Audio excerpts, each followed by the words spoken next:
And yet you and I have seen people who have made a decision in one moment, and I've interviewed enough people that have had spontaneous healings. I've always asked them, what was that defining moment?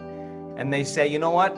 I realized that this stuff always made sense to me, but I had the unconscious belief that it worked for everybody else but me. I just didn't really, I never came up against that. And now they're stepping out of the bleachers and they're stepping on the playing field, because now it's the time for them to prove to themselves that it can actually work for them. This is a profound moment, because that person then makes a decision that they're going to change, and that decision is not wishy-washy. They make a decision with such firm intention that the amplitude of that decision is carrying a level of energy that's causing their body to respond to their mind.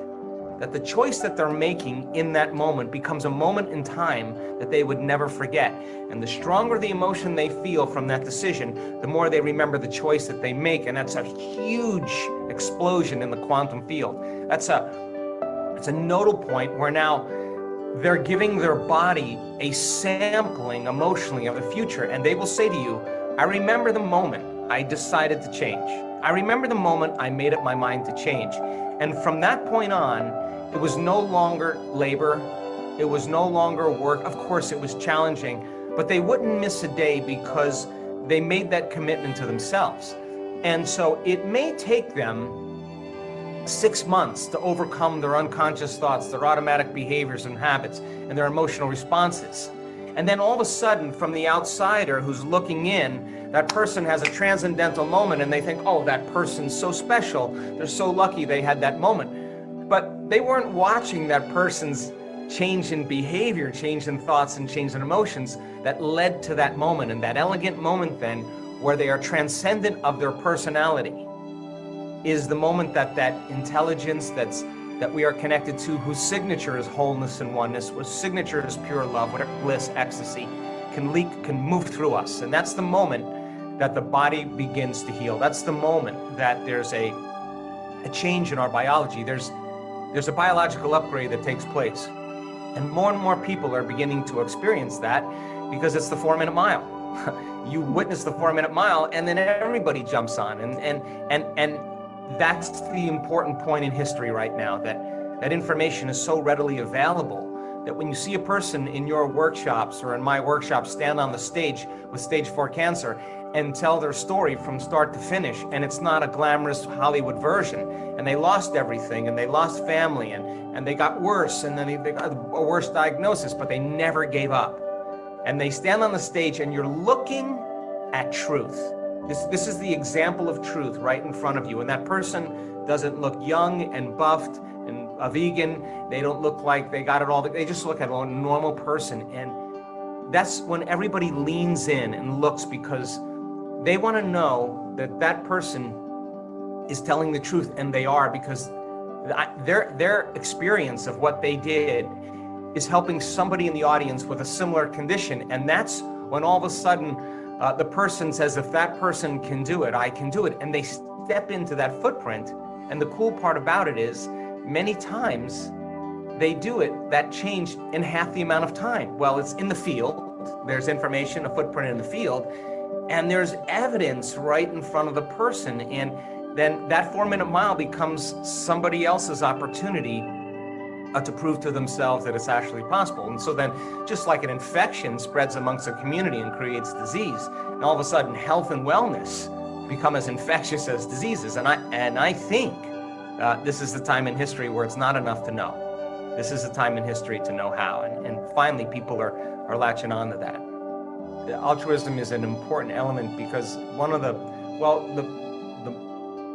modus operandi that we use in our work is, in order to begin to affect reality, albeit your body or something external from you, you have to marry a clear intention with an elevated emotion. And that requires a coherent brain and a coherent heart. So we practice creating coherence in both of those organs. And many people will say in a whole week-long event, I'm struggling because I can't really open my heart. I can't really feel love. I can't really, and I always say to them, well, what do you practice feeling? Because whatever you practice feeling is what you get good at feeling. So there's a kind of a turnaround that has to take place for many people. But one of the fundamental moments for many people is when they have the opportunity to heal another person. Because the act of giving, you can't give without opening your heart. The giving releases nitric oxide. Nitric oxide releases a cascade of chemicals that causes the arteries in your heart to literally swell. So the act of giving is the act of opening our hearts. And as we start to open our hearts because we're giving, that's a selfless act where we have to take our attention off ourselves. And those people that have been trying the whole entire week to finally, to feel love, the moment they take their attention off themselves and put it on somebody else, and they realize it never was about them, it was about giving, that moment where they could actually get out of the way and give life to another person's life, to love another person in the life. That's that moment where they realize that's exactly how we have to open our hearts. So practicing the act of giving, and at the same time practicing opening our hearts and doing it, going against all the survival chemicals of fear and aggression and pain that cause an arousal in the body to move out of balance. When all the conditions in your environment are saying to close your heart, that's natural and that's normal. We have to do something that's supernatural, and that is that we have to practice getting into that place where we can go against those survival chemicals and train our body to feel safe enough to move into that creative state. And once again, teaching people how to do that a lot of times requires them to get beyond themselves, that the survival chemicals and stress hormones cause us to become selfish. The act of giving is a selfless act, and it's that very act of giving and opening our hearts that actually begins to heal us. And I know that you've seen this numerous times. We see this so often that when people are healing another person, they're getting healed in the process themselves, because they're in such an elevated state that the body's actually experiencing the emotion of healing, and it's changing their biology. And we had a person that was on dialysis for years that was administrating a healing that came off her dialysis just by healing another person. I mean, so people need to know how deep this rabbit hole goes, because if you show up every day in the intention experiment groups and you want to be profoundly efficient at healing, and you're not doing it to create another identity, but you're doing it really to have a resource or a skill that you could use for people in your life, and not want anything from it except witnessing that person's story. Like we drop in on the healing groups that we have around the world, and I love to listen to the stories of a mother coming on and telling the story of how her daughter was unresponsive and couldn't make eye contact and had a birth defect, and after 3 or 4 healings, the child is engaging, can look at her siblings and begin to speak.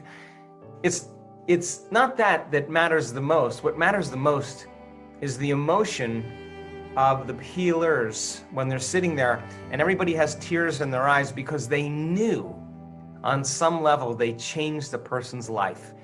And we do it for that feeling. So every time we're successful, or every time we can change a person's life, and we celebrate the emotion of a mother whose child is responding to her other children, and we're all on the phone, all on the Zoom call crying, that emotion then will help you, I'm certain, the next time you heal, that you'll be able to get more into that feeling even more. And then when you feel that feeling all the time, and you feel so whole and so connected and so in love with life that you no longer want anything, you're no longer in separation, then the only thing you want to do is have people feel the way you feel. And the only thing you can do when you feel that way is to give. And as you give more, then here comes more of that energy, more of those emotions. And now the person is no longer doing it for any other reason, but because they want to feel more love. They want to feel more of that feeling, and then measure the effects that you can change another person's life. The game changes dramatically, I think. There seems to be 2 paths that I'm familiar with in terms of healing. If your personality creates your personal reality, and your personality is made up of how you think, how you act, and how you feel.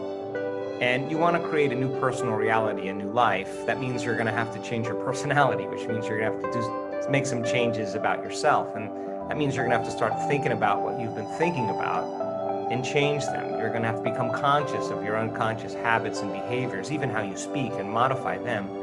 And then, as I said earlier, look at the emotions that keep you anchored to the past and decide if those emotions belong in your future. And if 95% of who we are is programmed by the time we're 35 years old, then the majority of who we are is an unconscious set of behaviors, hardwired attitudes, and emotional reactions.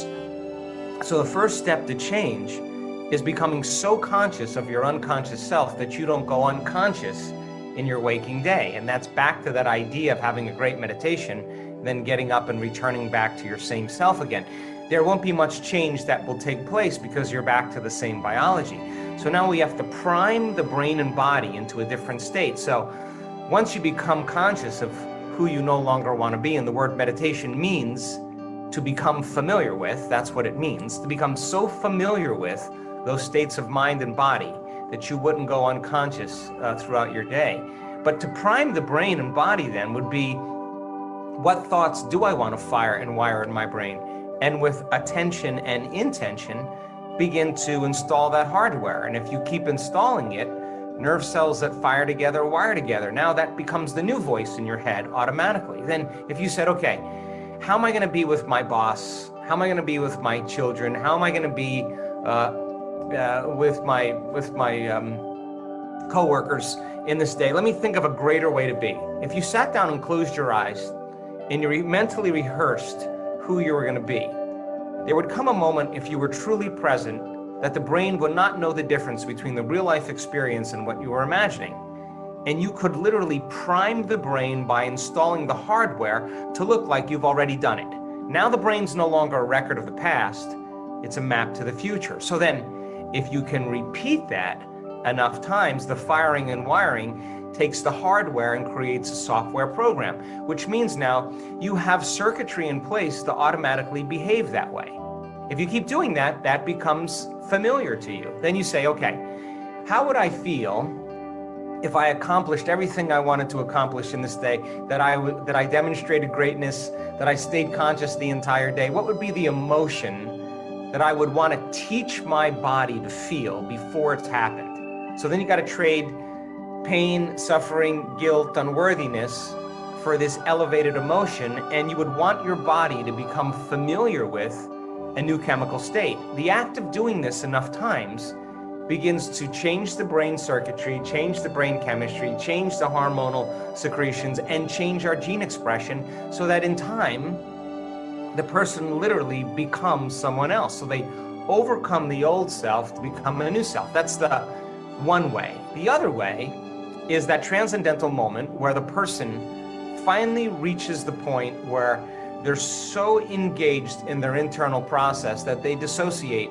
from their body, they dissociate from all the elements in their environment, and they dissociate from linear time.